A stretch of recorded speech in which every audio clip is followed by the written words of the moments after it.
रहता था। रामू के परिवार में उसकी बेटी राधिका और उसका बेटा रतन लाल था। रामू एक सीधा साधा मेहनती और ईमानदार आदमी था। वो गांव में मजूरी करके अपना गुजारा कर रहा था। कुछ दिन बाद उसकी बेटी राधिका की शादी अब तय हो चुकी थी।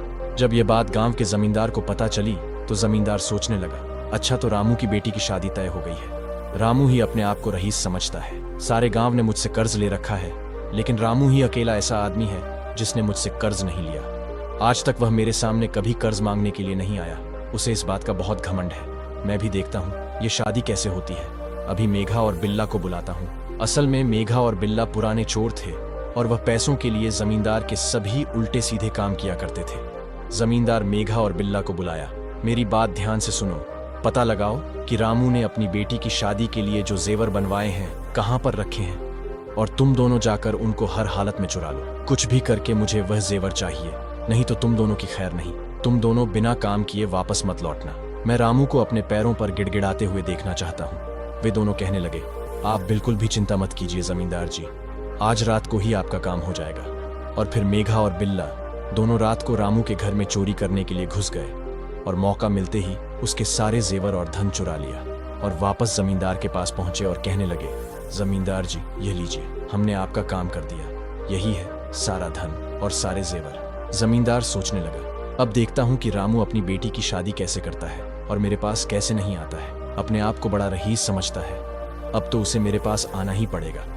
अगली सुबह जब रामू को पता चला कि उसके घर में चोरी हो चुकी है तो वह बहुत चिंता में डूब गया। भगवान की मूर्ति के सामने कहने लगा, हे मुरारी, मैंने तेरी इतनी भक्ति की और यह मेरे साथ क्या हो गया। 2 ही दिन के बाद मेरी बेटी की शादी है, अब मैं लड़के वालों को क्या मुंह दिखाऊंगा। और यह कहते हुए रामू की आंखों से आंसू आ गए। रामू का बेटा रतन कहने लगा, पिताजी अब जो होना था वह तो हो गया, अब आगे क्या करना है यह हमें सोचना चाहिए। शादी को तो हम तोड़ नहीं सकते, सारी तैयारियां हो चुकी हैं। अगर यह शादी टूट गई तो हमारी बहुत ही बदनामी हो जाएगी।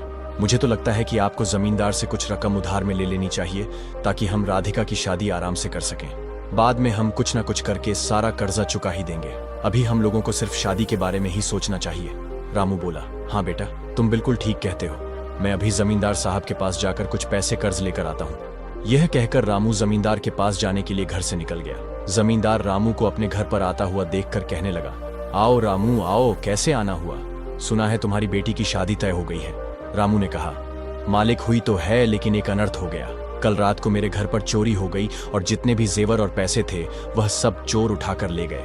अब मुझे कुछ भी समझ में नहीं आ रहा है कि मैं क्या करूं। जमींदार को तो पहले से ही सब कुछ पता था, फिर भी वह नाटक करते हुए कहने लगा, अरे यार रामू ये तो बहुत